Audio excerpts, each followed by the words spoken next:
Hello everyone. So आज होता स्वामींचा प्रकट दिन. तर सगळ्यात पहिले सकाळी मस्त फ्रेश झाले, आंघोळ वगैरे केली आणि सगळ्यात पहिले स्वामींचं आवरायला घेतलं. मस्तपैकी त्यांना पुसून घेतलं आणि मग छान असं त्यांची जी शाल वगैरे आहे ते मी त्यांना घातली. ते सगळं धुवून वगैरे मी घेतलेलं. त्याच्यानंतर आजूबाजूला डेकोरेशन केलं, रांगोळी नाही काढली, आर्टिफिशियल गोष्ट ठेवलेल्या खूप छान वाटत होत्या त्यासुद्धा. मस्त स्वामींचं सर्व आवरलं, फुलं वगैरे लावली आणि येस काय काय करू स्वामींसाठी असं वाटत होतं. बघू शकता मी अशा प्रकारे स्वामींना सजवलेलं. कसं वाटतं नक्की सांगा. त्या दिवशी एकदम प्रसन्न वाटत होतं, तसं रोजच वाटतं, पण त्या दिवशीची वाईब्स काही वेगळीच होती.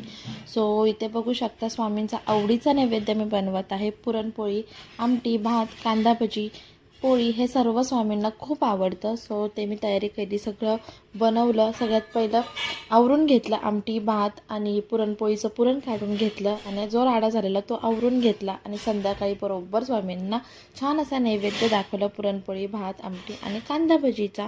सो बघू शकता खूप छान वाटत आहे. तिथे सुद्धा संध्याकाळी मी छान असं डेकोरेशन लाईट्स वगैरेचं केलेलं स्वामींना. तुम्ही कसं तो स्वामींचा प्रकट दिन साजरा केला हे नक्की मला कमेंट करून सांगा. त्याच्यानंतर संध्याकाळी हे आल्यावरती गरम गरम ह्यांना सुद्धा पोळी करून दिली, कारण की ह्यांना गरम पोळी आवडते. सो मी अगोदरच नाही करून ठेवलं, फक्त स्वामींचं करून घेतली पोळी आणि भजी. सो सगळं आवरून घेतलं आणि मग नंतर हे आल्यावरती ह्यांच्यासाठी छान अशी तुपातली पोळी केलेली. आणि बघू शकता गाईज किती मस्त फुगते पोळी, तुम्ही इथे बघा. आणि ह्याच्या आधी पण मी भरपूर लोकांचं बनवलेलं आहे, पण कसं आहे तेव्हा कोण ना कोणतरी असतातच आपल्यासोबत. पण यावेळची जी मी पुरणपोळी बनवली ती फक्त एकटीने बनवलेली आहे. कोणच नव्हतं मला सांगायला किंवा हे करायला. मला तसं येतं सर्व, पण तरीसुद्धा कोण ना कोणतरी असतंच. पण यावेळी मी एकटीने प्रॉपर बनवलेली आहे आणि ह्यांना प्रचंड आवडलेली, कारण की एक नंबर झालेली.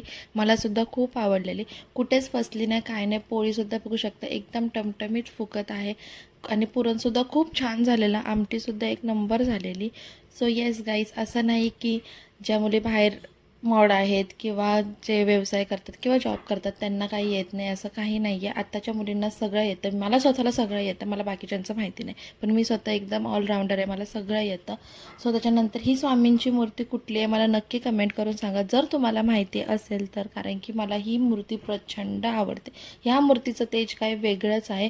सो कसा वाटला व्लॉग नक्की सांगा. Bye guys.